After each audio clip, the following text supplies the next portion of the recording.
भोर भई भज प्रभु नाम होगा तेरा कल्याण। भज रे भज रे। आइए सुनते हैं आज की कहानी। आज की कहानी है पराया दर। एक हवेली के 3 हिस्सों में 3 परिवार रहते थे। एक तरफ कुंदनलाल, बीच में रहमानी और दूसरी तरफ जसवंत सिंह। उस दिन रात के कोई 12 बजे रहमानी के बेटे पप्पू के पेट में जाने क्या हुआ कि वो दर्द के मारे दोहरा हो गया और जोर जोर से चिल्लाने लगा। मां ने बहलाया, बाप ने कंधे पर लिया, झुलाया, आपा ने सहलाया, पर वो चुप न हुआ। उसके रोने से कुंदनलाल की आंखें खुल गई। करवट बदलते हुए उसने सोचा, कमबख्त ने नींद ही खराब कर दी। अरे तकलीफ है तो उसे सहो, दूसरों को तो तकलीफ में मत डालो। इस तरह बड़बड़ाते हुए उसने करवट बदल ली और फिर खर्राटे भरने लगा। नींद जसवंत सिंह की भी उचट गई। उसने करवट बदलते हुए सोचा, बच्चा कष्ट में है, हे भगवान तू उसकी आंखों में मीठी नींद दे कि मैं सो सकूं। हवेली के सामने बुढ़िया राम दुलारी अपनी कोठरी में रहती थी। उसकी भी नींद टूट गई। उसने लाठी उठाई और खिड़की के नीचे जाकर आवाज देकर दरवाजा खुलवाया। पूछा कि क्या हुआ है। मां ने बताया कि बहुत देर से रो रहा है। राम दुलारी ने उसका सिर सहलाया, नब्ज देखी और छाती और पेट टटोला। फिर बिना बोले वो अपनी कोठरी में चली गई और थोड़ी देर बाद वापस आई। उसकी मुट्ठी में कुछ दबा हुआ था।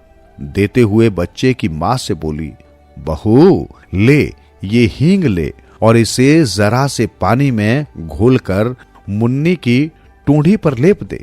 बच्चा है, कच्चा पक्का हो ही जाता है, फिक्र की कोई बात नहीं है, अभी सो जाएगा। बुढ़िया अपनी ममता से संतुष्ट थी। कुंदनलाल बुरे सपने देख रहा था। जसवंत सिंह थका थका सा था और रहमानी मुन्ने की टूंढी पर हींग लेप रहा था।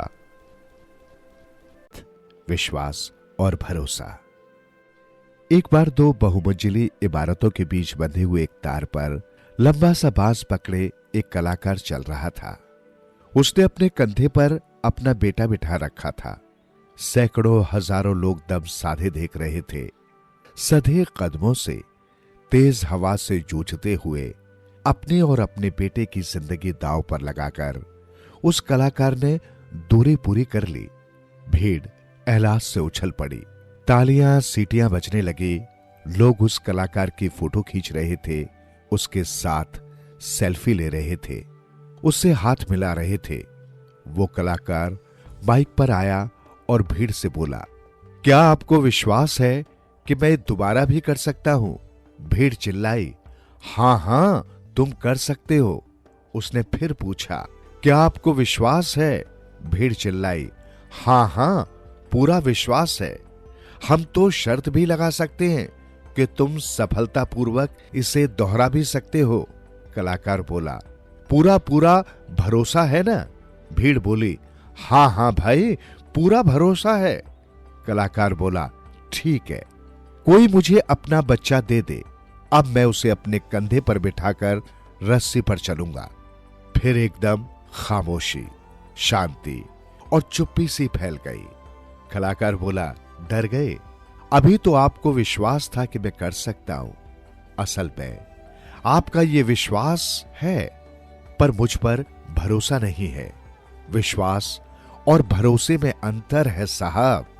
यही भ्रम सबको है। ईश्वर है, ये तो विश्वास है, परंतु ईश्वर की सत्ता में भरोसा नहीं है।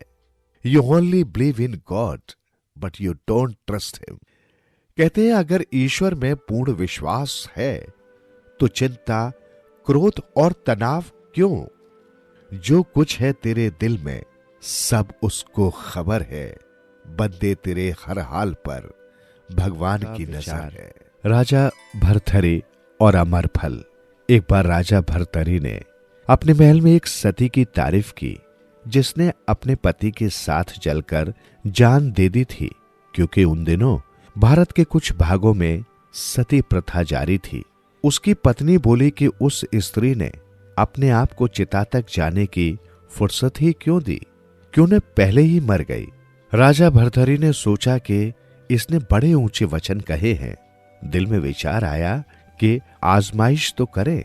एक दिन वो शिकार को गया, अपने कपड़े खून से लथपथ करके घर भेज दिए और कहला भेजा कि राजा शेर के शिकार को गया था, लेकिन शेर ने उसको मार डाला।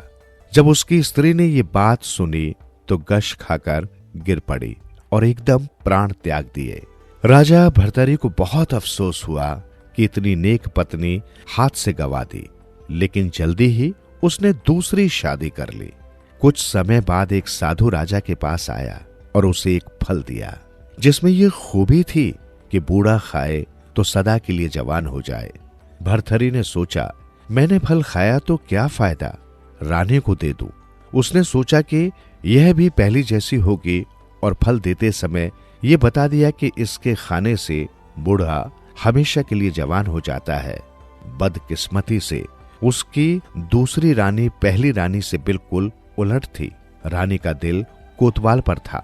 उसने वो फल कोतवाल को दे दिया। कोतवाल उस रानी से ही प्रेम नहीं करता था, उसकी प्रीति एक वेश्या के साथ भी थी। उसने वो फल वेश्या को दे दिया। वेश्या को जब उस फल के गुणों के बारे में पता चला तो उसने सोचा कि मेरी सारी उम्र बुरे कर्मों में ही बीती है, मैंने फल खाकर यही कुछ करना है, क्यों न ये फल राजा को दे दूं। राजा बड़ा धर्मात्मा है, उसके राज्य में प्रजा को बहुत अधिक सुख है। जब राजा के पास फल आया, उसने पहचान लिया। वेश्या से कहा कि सच बता, ये फल कहां से लाई है। कहने लगी, कोतवाल से मिला था।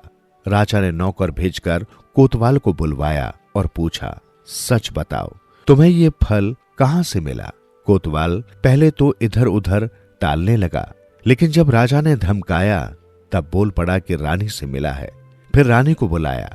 उस वक्त राजा भर्तहरि ने पहले अपने आप को कोसा कि धिक्कार है मुझको, जो मैंने एक पतिव्रता स्त्री की बेकार में आजमाइश की और फिर ऐसी औरत के जाल में फंसा।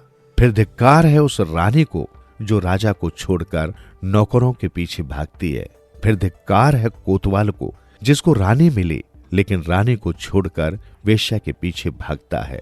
यही सब सोचते हुए राजा भर्तहरि ने राजपाट त्याग दिया और अपनी शेष आयु प्रभु भक्ति में बिताई।